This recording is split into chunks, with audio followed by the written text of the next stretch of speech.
रवि का बचपन उस पुराने गांव रामपुर में गुजरा था।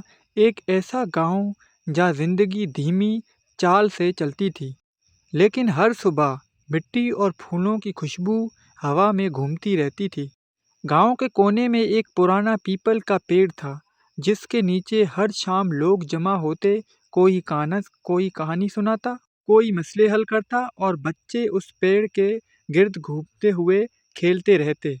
रवि जब शहर से छुट्टी पर वापस आता तो सबसे पहले उसी पेड़ पर पास जाके बैठता। पेड़ के जड़ों में उसकी बचपन की यादें सिमटी हुई थी। मिट्टी के घर, कच्चे मकान के रास्ते और माँ की आवाज़ जो रसोई से बुलाती थी, रवि दूध पी ले बेटा, ठंडा हो जाएगा। अब रवि 30 साल का हो चुका था, शहर में नौकरी करता था, लेकिन दिल अब भी उसी गांव के साथ बंधा हुआ था। एक दिन उसने सोचा, क्यों ना इस बार दिवाली गांव में मनाई जाए। और बस यही सोचकर उसने अपना बिस्तर बांध लिया और पुराने रामपुर की तरफ रवाना हो गया। गांव के रास्ते अब कुछ बदल गए थे। पहले जो मिट्टी के घर थे, वहां कुछ सीमेंट के मकान बन गए थे, लेकिन अब भी हवा में वही खुशबू थी, गीली मिट्टी की, नीम के पत्तों की और दूर से आती मंदिर के घंटी की। जब रवि गांव पहुंचा तो उसे सब कुछ अपना लगा, लेकिन एक अजीब सा सुकून भी महसूस हुआ। उसकी माँ का पुराना घर अब खाली था। माँ 2 साल पहले गुजर गई थी। दरवाजे के पास वही मिट्टी का दिया पड़ा था, जिसमें माँ हर शाम को रोशनी करती थी। रवि ने धीरे से दिया उठाया और सोचा, माँ, आज फिर से तुम्हारा घर रोशन करूँगा। शाम के वक्त जब सूरज ढल रहा था, रवि ने आंगन में दिया जलाया। हवा हल्की थी, लेकिन रोशनी बिल्कुल वैसे ही चमक रही थी जैसे उसके बचपन में। तभी उसके पुराने दोस्त शंभू ने पुकारा, अरे रवि, तू वापस आ गया क्या? शहर की जिंदगी से थक गया क्या? रवि मुस्कुराया, हाँ यार, शहर में सब कुछ है, लेकिन दिल नहीं है। दोनों ने मिलकर चाय बनाई और पुरानी यादों की बातें करने लगे। कैसे वो दोनों नदी में तैरते थे, आम के पेड़ पे चढ़कर छुपते थे, और कैसे गांव के मेले में उन्होंने पहली बार जलेबी खाई थी। शंभू ने बोला, याद है वो पुरानी कहानी जो दादाजी सुनाते थे, चिराग वाली चोटी पर? रवि हंसकर बोला, कैसे भूल सकता हूँ, दादाजी के बिना वो कहानी अधूरी लगती है। उस रात रवि सो नहीं सका।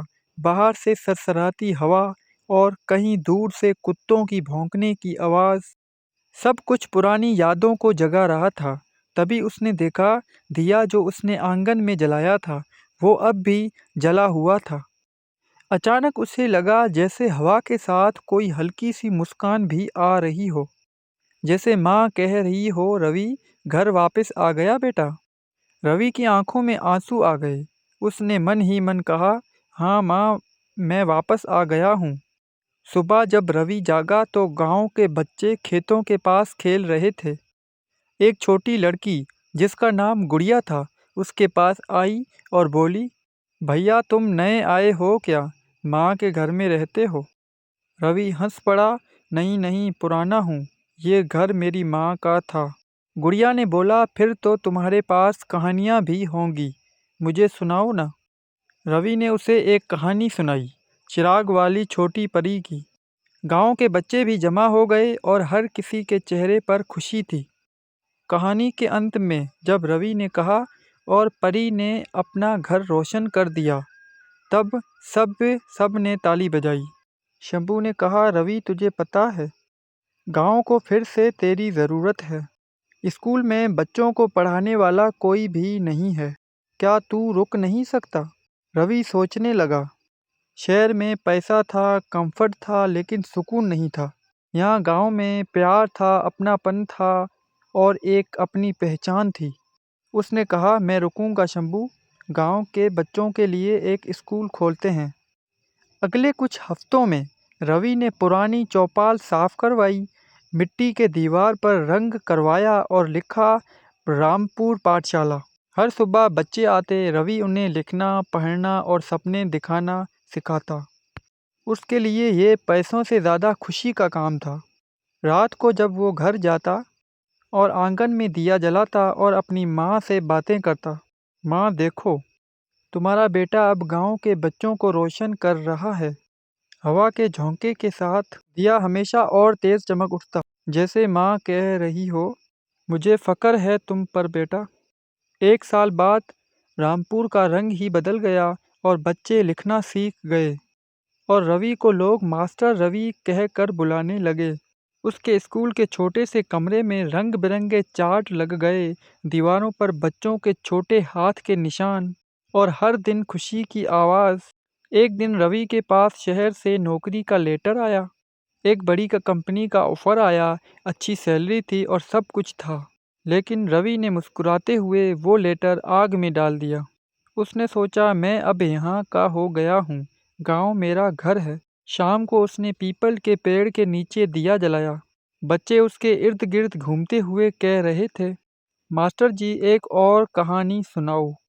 रवि ने आसमान की तरफ देखा जहाँ तारे चमक रहे थे और धीरे से बोला, ये कहानी तुम सब की है, रामपुर की है, जहाँ रोशनी कभी नहीं बुझ सकती।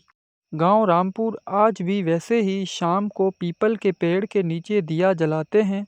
लोग कहते हैं उसकी रोशनी सिर्फ मिट्टी को नहीं बल्कि दिलों को भी रोशन करती है। रवि अब बूढ़ा हो चुका था, लेकिन हर बच्चा जब भी लिखना सीखता है तो कहता है, ये सब मास्टर रवि की कहानी से शुरू हुआ था। इस कहानी से हमें ये सबक मिलता है कि अपनी ज़मीन, अपने लोग और अपनी यादें कभी पुरानी नहीं होती। वक्त बदलता है पर दिल का गांव हमेशा वही रहता है, सुकून, भरोसा और रोशन।